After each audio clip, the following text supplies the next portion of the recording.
Welcome to the Battles We Pick podcast, where advocates and organizers talk about their work pushing for social, political, and policy change.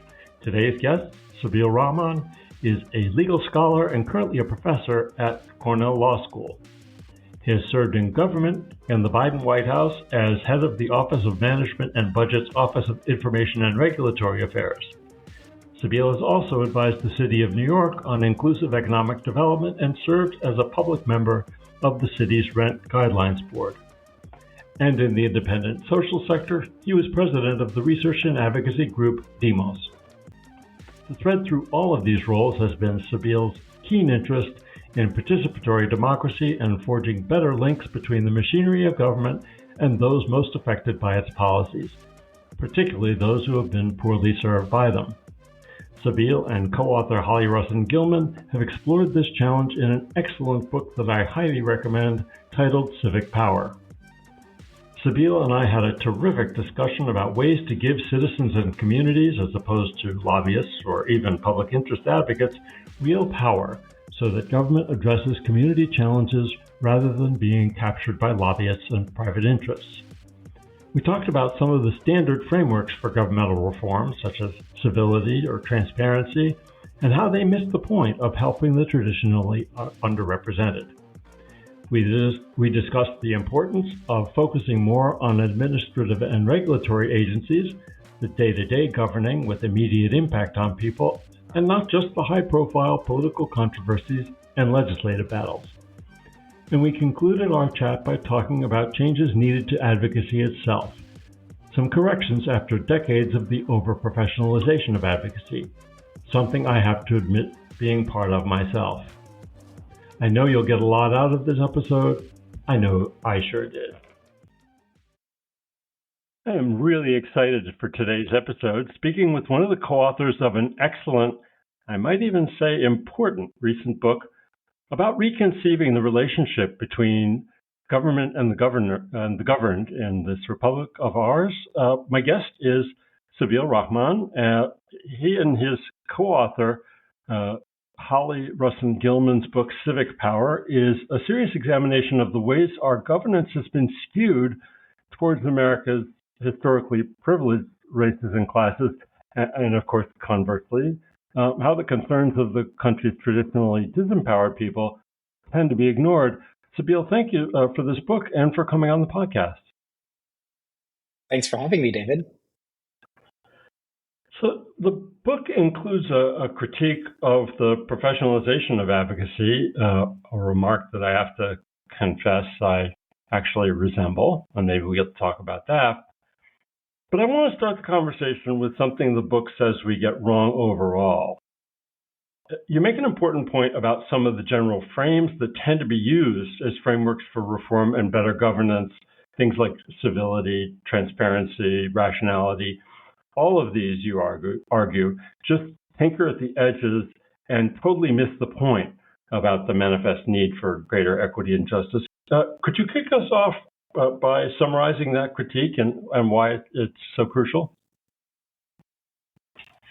Yeah, thanks, David. And, I'm so glad we're having this conversation now at a time where so much feels on the precipice, right, in terms of the prospects and future for our democracy. And I think that's really the heart of it for me. When you think about how some of the conventional ways of talking about democracy reform and good governance, the way they feel and operate, it's often either very intellectual or very sanitized. So, you'll hear ideas about, we should have more transparency. Okay, good.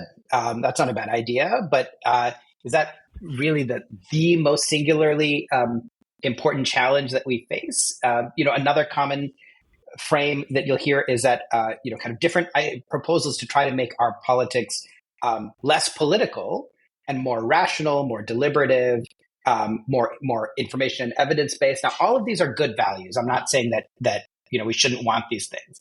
But what I worry about, and what Holly, my co-author, and I worry about, is a risk that by focusing on those ideals, we are actually missing the bigger, more central challenge, which is that our political system, our democracy, doesn't actually serve those who are most vulnerable and marginalized, and also the majority of the public. We live in an era of deep systemic inequities across various lines, and in a democracy, we ought to want a government that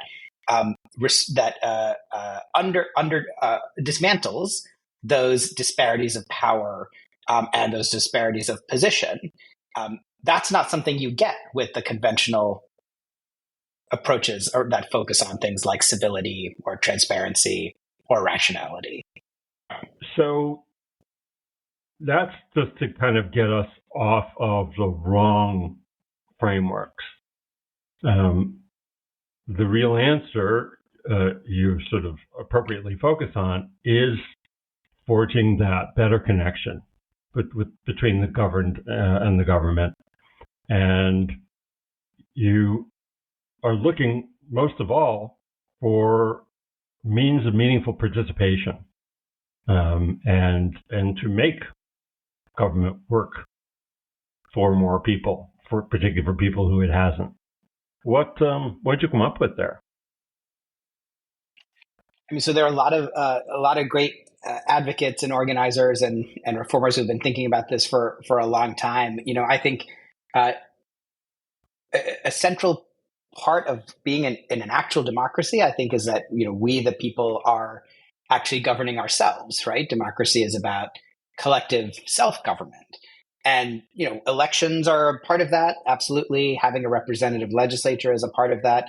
I don't think our electoral and legislative systems are particularly responsive and reflective of the public. Those are in need of reform too.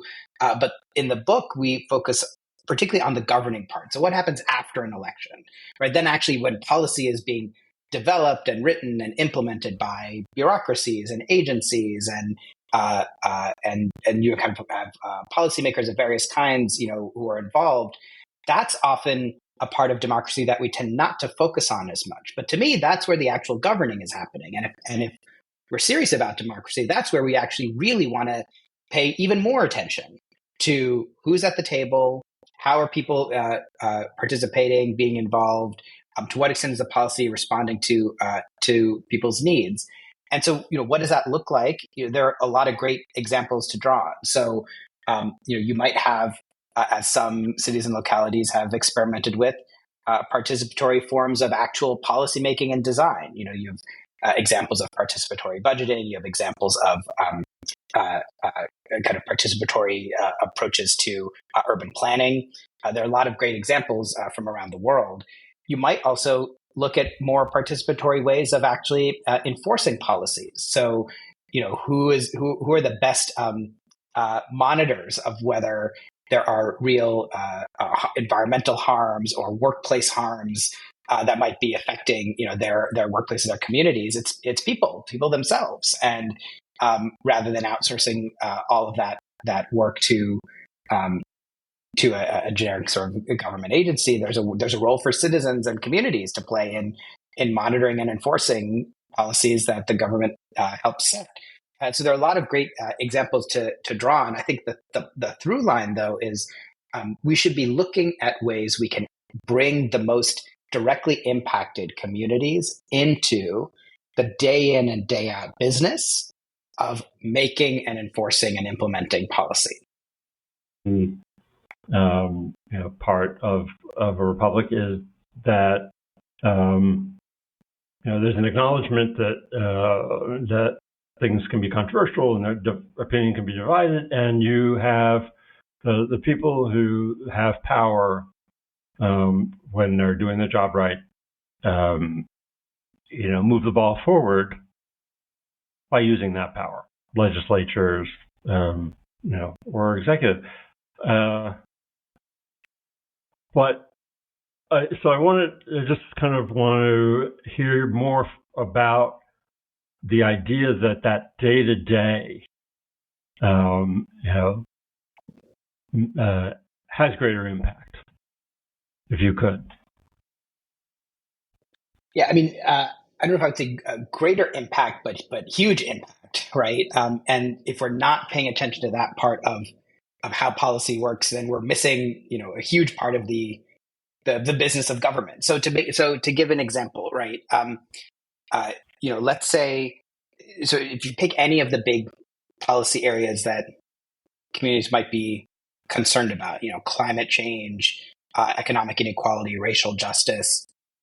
Once Congress passes a law or a state legislature passes a law, that law then sets in motion a bunch of policymaking that happens outside of the legislature, that happens in the bureaucracy, right? At the state level, at the local level, or at the federal level.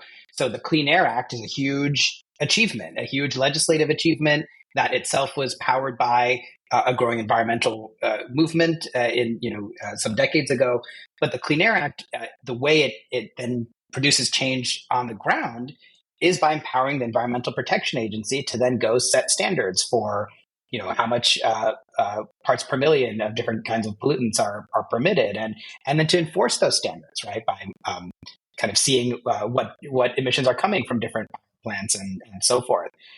That's a lot of the day-to-day work of keeping our air clean and saving people from asthma and lung cancer and early mortality. That work is done by a group of amazing, talented civil servants. And it's when it's done at its best, I think it's done in ways that is also then engaging communities on the ground in that to inform the design of those regulations, to help enforce them, to monitor compliance, and also to see what else is needed, right? Because this is the other thing, is that no one legislature, no one moment in time is going to actually solve any of these big systemic problems in one fell swoop. These are ongoing challenges and ongoing projects.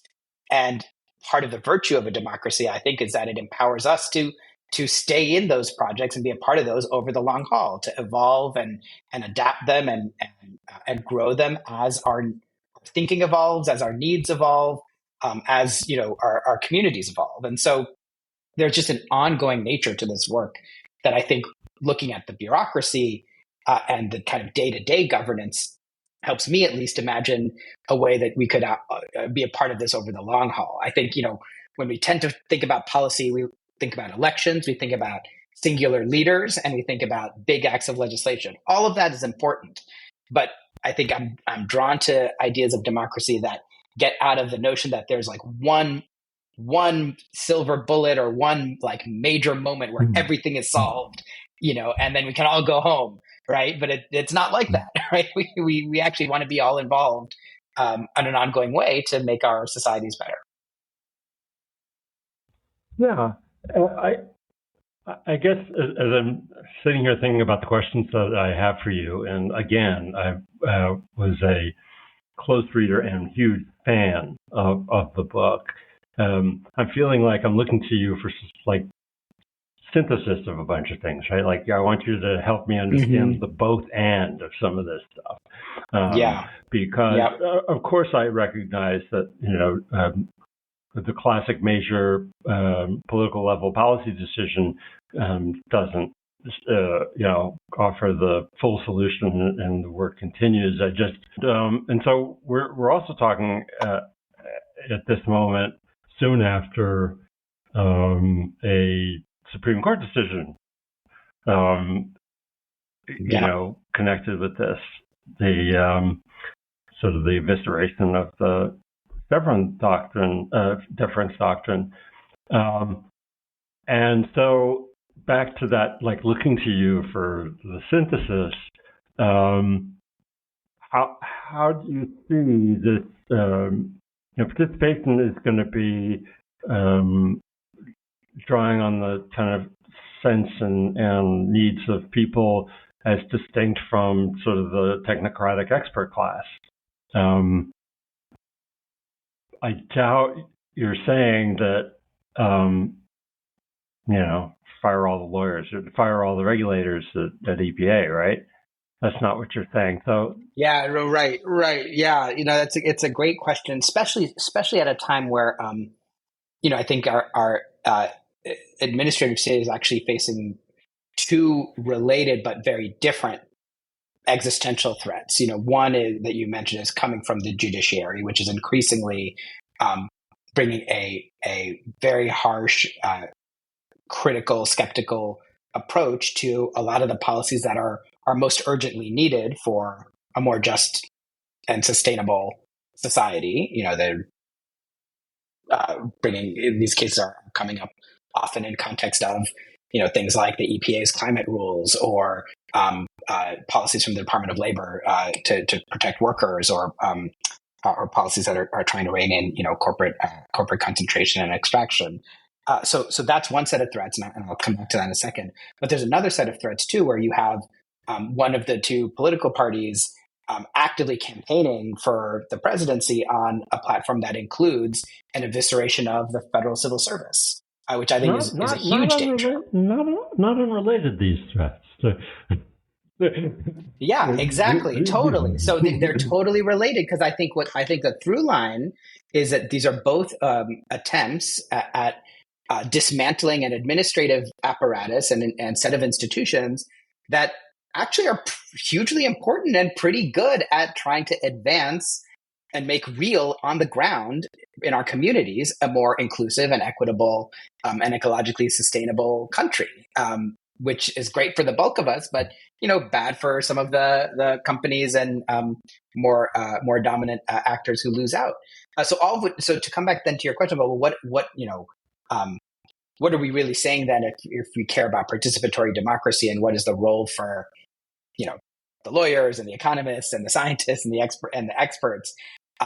I see it very much as a both and, right? Because of course you want all of that expertise and talent there, and you also want that expertise and talent to be in dialogue with people who are living in the communities that are most directly impacted, because that's also a kind of expertise, right? No one knows better what is actually happening in community than people in their communities, and even down to very fine grained levels, like one of the under appreciated values of labor unions, for example, is that workers on the shop floor actually know much better than anybody where the really harmful, risky parts of the business are, how many workers got hurt last quarter, and how, and what are the things that might help make the workplace safer, right? Because they're in it day to day. And you can tell that same story about, communities of color who know sort of what is happening from an environmental justice standpoint, or from an over-policing standpoint, or from an lack of economic opportunity standpoint. I think I want to open up what we think of as expertise, that in a real democracy, I think it's all these different kinds of expertise, the technical, but also the lived experience. And institutions ought to be a way we bring those things together.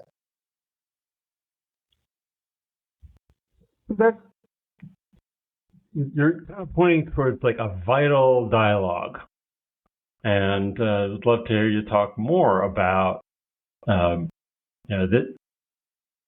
it's this encounter, right, between that career, often usually civil servant, who knows the relevant statutes and knows the standards, and as you say, the affected people.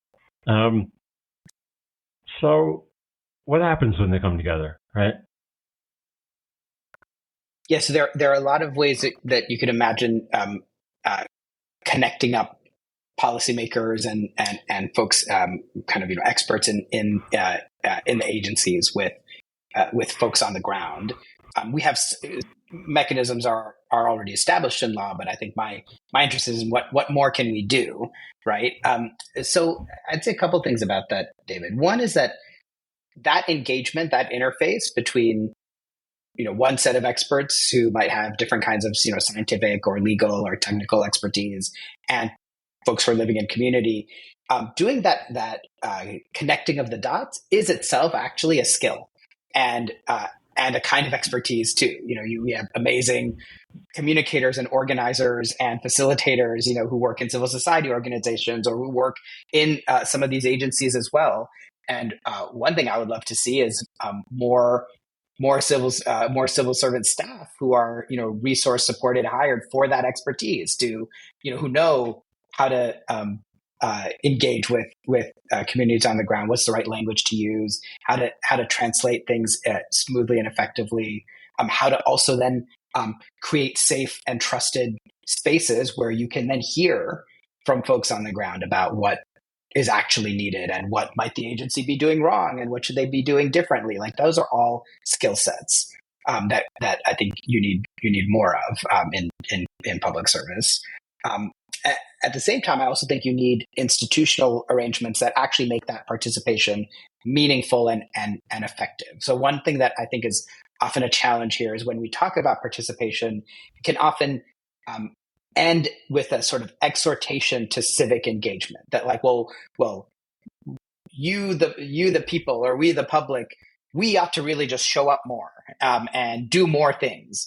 Well, that's fine, but I think my worry is more like, well, are we making it worthwhile and meaningful for people to show up? Because people won't show up if they don't think it's going to actually make a difference in their lives, right? And there are huge inequities and disparities that make it hard enough to show up to a meeting. So I think part of getting that translation and interface right is about creating opportunities for participation that have actual leverage and impact on policymaking. And so to make that concrete, I think one of the examples we use often in the book is sort of this distinction between, the kind of generic town hall where you hear from community members and who knows what happens with whatever is raised. It might be acted on, it might not be, versus a different kind of process where there's actual decision making on the table, where an actual priorities might be set differently based on how the conversation goes and what the discussion is. And so when you look at things like participatory budgeting that many cities around the world and in the US have started to use, what's different about that is it's not just like, tell us your views, you the public. It is a structured process in which you'd have a wide range of people who are truly reflective and representative of the community, and they are empowered to make actual decisions.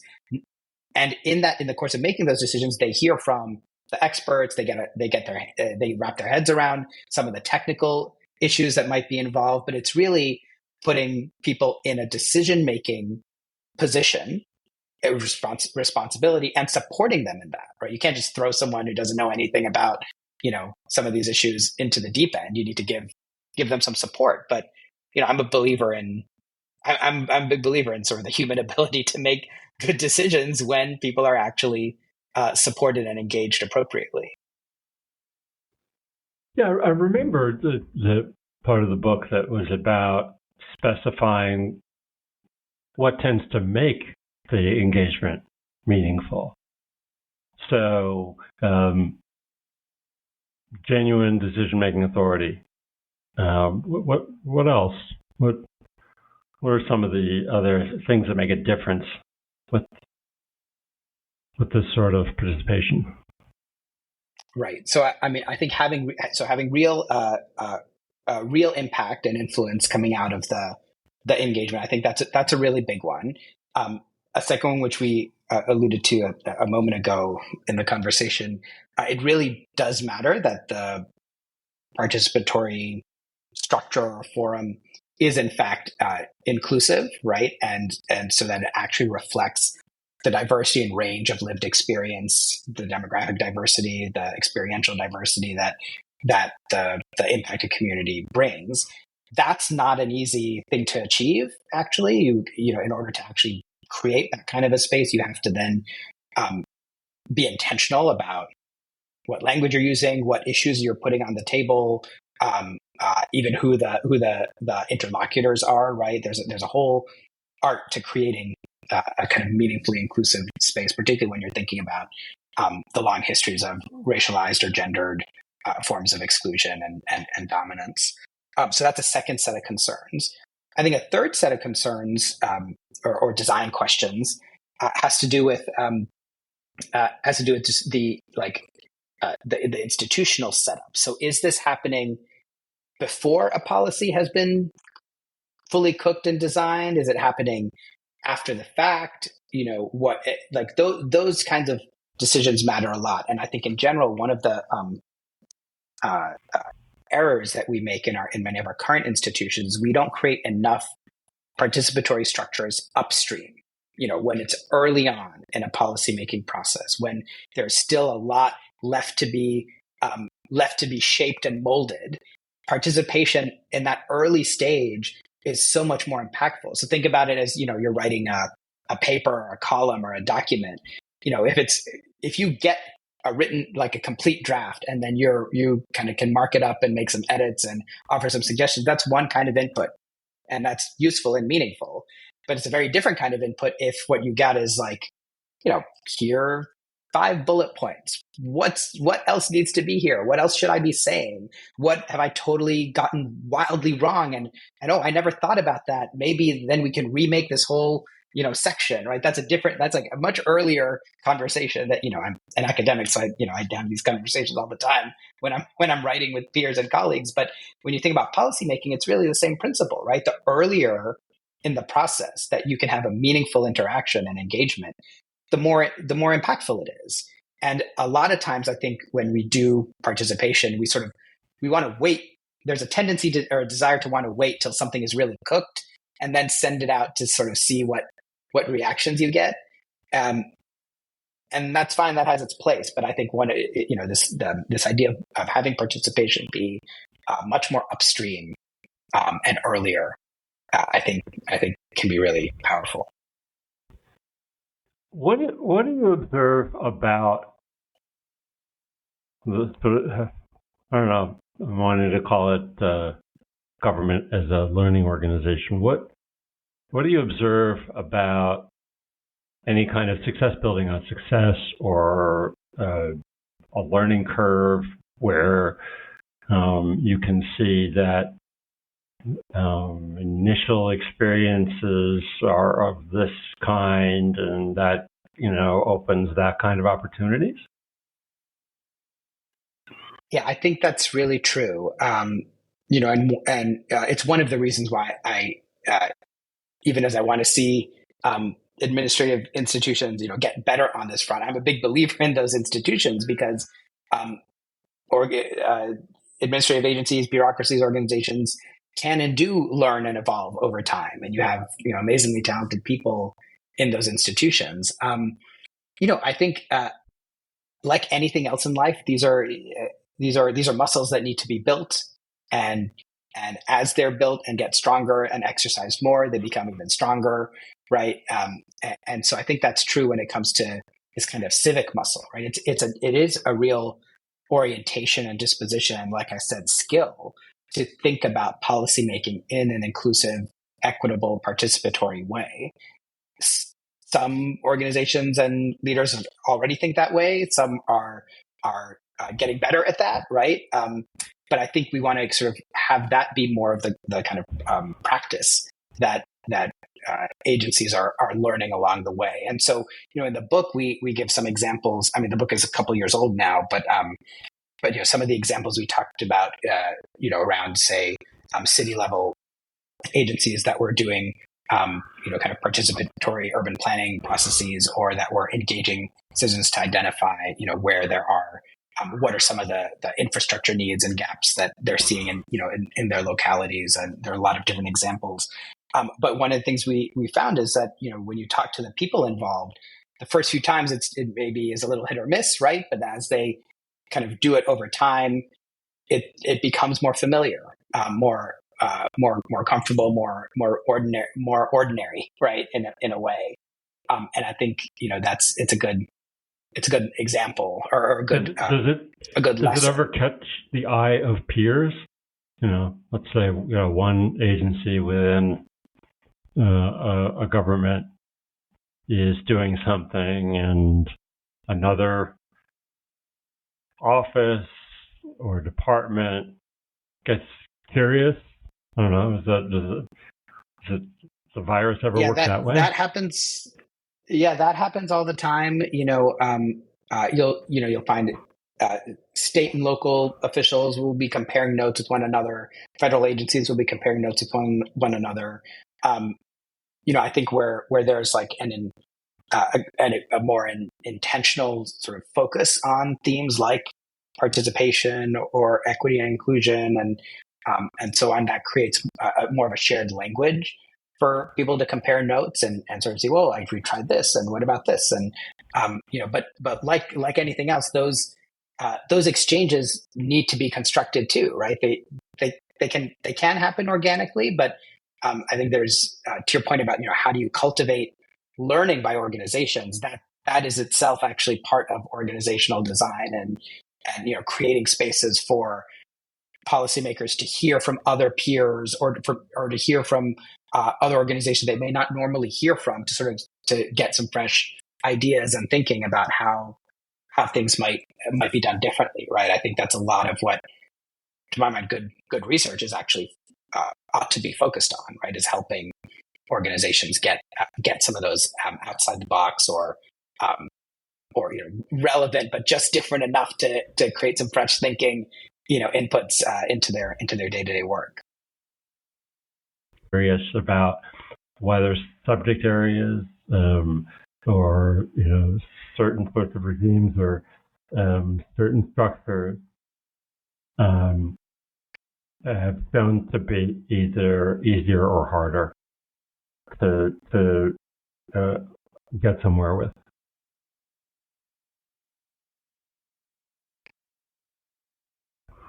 Yeah, I mean, I think it's a good question. I mean, I think there's complexity everywhere, and opportunity everywhere. I mean, I'm sure it's different in across different subjects and issues, but I mean, think about something like the 2008 financial crisis, right? The actual sort of market structures and dynamics that contribute to that, hugely complicated, hugely complex.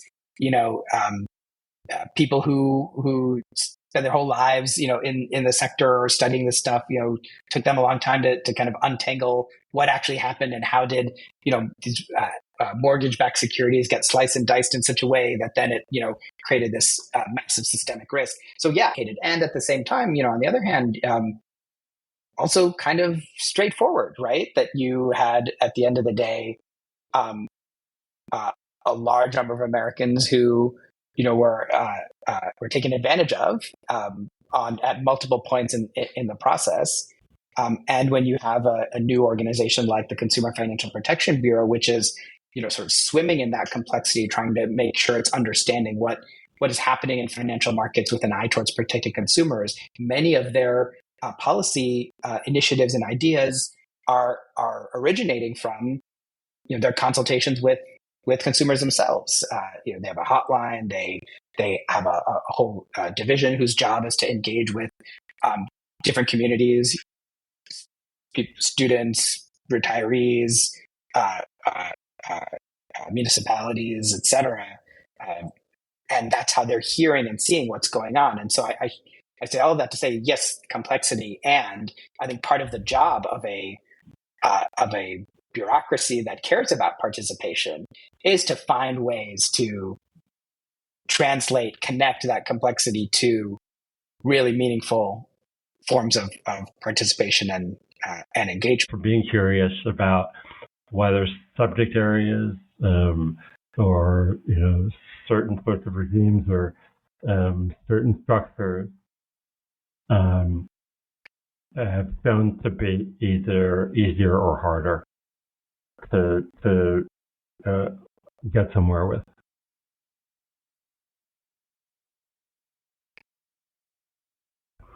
Yeah, I mean, I think it's a good question. I mean, I think there's complexity everywhere, and opportunity everywhere. I mean, I'm sure it's different in across different subjects and issues, but I mean, think about something like the 2008 financial crisis, right? The actual sort of market structures and dynamics that contribute to that, hugely complicated, hugely complex. People who spend their whole lives, in the sector or studying this stuff, took them a long time to kind of untangle what actually happened, and how did, these mortgage-backed securities get sliced and diced in such a way that then it, created this massive systemic risk. So yeah, and at the same time, on the other hand, also kind of straightforward, right? That you had, at the end of the day, a large number of Americans who, were taken advantage of at multiple points in the process. And when you have a new organization like the Consumer Financial Protection Bureau, which is, sort of swimming in that complexity, trying to make sure it's understanding what is happening in financial markets with an eye towards protecting consumers, many of their policy initiatives and ideas are originating from, their consultations with consumers themselves. They have a hotline. They have a whole division whose job is to engage with different communities, students, retirees, municipalities, et cetera. And that's how they're hearing and seeing what's going on. And so I say all of that to say, yes, complexity. And I think part of the job of a bureaucracy that cares about participation is to find ways to connect that complexity to really meaningful forms of participation and engagement. So, been a huge battlefront, hasn't it? Right. Again, going back to those political forces right. that mobilize for for the haves. The Consumer Financial Protection Bureau has been under constant attack, hasn't it, ever since it was founded? Yeah, absolutely, including in some of the court cases that were near misses in the Supreme Court opinions.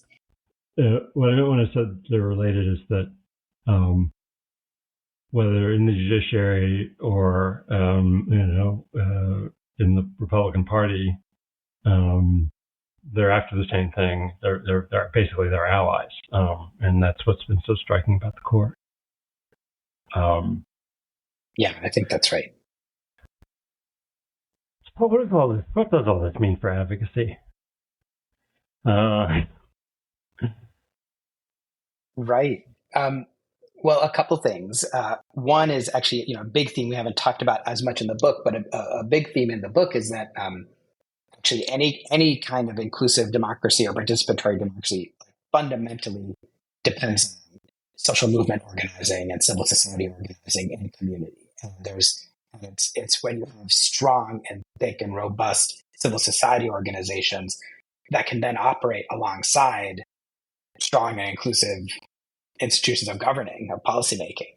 That's where you get, then in my view, get a lot closer to a truly inclusive democracy. So number one, I think there's no universe in which we can have a democracy without a strong, robust civil society sector where you have membership-based organizations that are organizing communities on the ground, that have an ability to therefore understand what is going on in communities, but also to empower and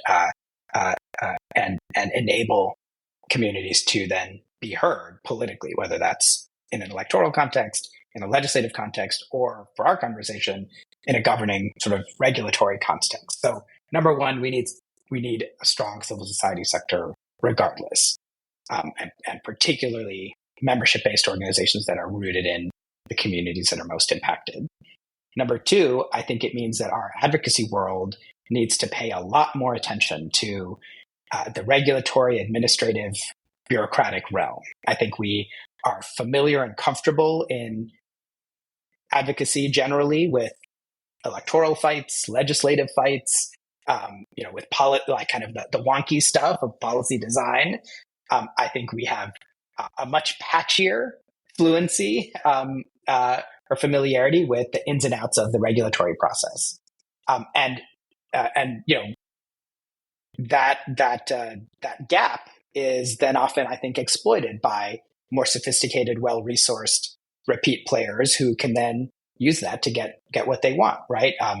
There's it's often said, among you hear this a lot among, say, different industry lobbyists and so forth, that for them, even if they lose a legislative fight, say Dodd-Frank passes and they didn't want it to pass, that's just round one of a 5-round fight, which they are very well resourced and geared up and ready to engage in, because they can then try to water down the legislation in the regulatory process or block its effective, successful implementation. So second point here is I think those of us who work with communities on the ground or who care about inclusive democracy, need an advocacy fluency in the regulatory world, just as we would in the electoral legislative world.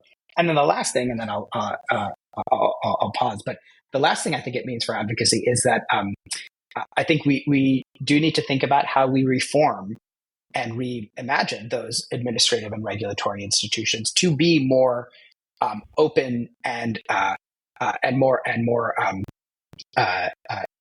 able to be engaged, right, by communities on the ground.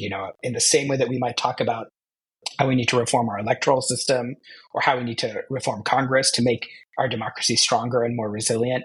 I think in that same sort of panoply of democracy reforms, we need to be thinking about what kind of different approaches to administrative agencies and regulatory design might we have. And we've talked about some of that today.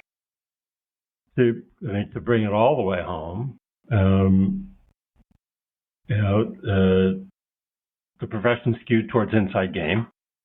And, I think the first thing that we have to acknowledge being guilty of is failing to have more inclusive and participatory agenda setting, which, is definitely a high time for. I'm coming back around to that sort of synthesis both end.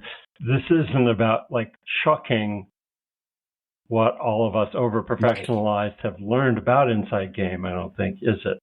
Right? It's about putting it into service in a more integrated way. Talk if you would about that. Yeah, I think that's right. I think it really is an all of the above, kind of thing. So we're still going to need the wonky, policy analysis and advocacy for sure. But I think that looks and feels very different when it's done sort of hand in hand with community organizations that are organizing impacted communities on the ground, and that and when that expertise, that advocacy expertise, is deployed in service to what the needs of actual humans who are organized in constituencies are clamoring for, right? And so will we need in a more inclusive democracy advocates and analysts and technical experts and folks sort of fluent in the inside game, as you say? Absolutely. But I think crucially that all of that work has to be done in a way that is tethered to communities on the ground, right? And it's a challenge, right? Because it is for many advocates and organizations a different way of doing their work. I spent a lot of time in the think tank world, and to do sort of policy think tank work in a way that is working very closely with social movements, particularly social movements working in communities of color and in frontline communities. It's really hard, and a lot of times it means stepping back when you might otherwise have a set of ideas, because actually your ideas may not be exactly right. But that's okay. That give and take is actually what it is to be part of a larger democracy and a larger community. And so I do see this very much as a both and as rounding out the different kinds of civic muscles we need to really govern ourselves well. Well, that sounds like a perfect benediction to send ourselves and our listeners out into the battles we pick. This has been terrific. I really appreciate it. And like I say, I highly recommend people read Civic Power. I got a huge amount out of it, and appreciate your coming on to speak with me about it. Well, this was a great conversation, David. Thanks so much for taking the time.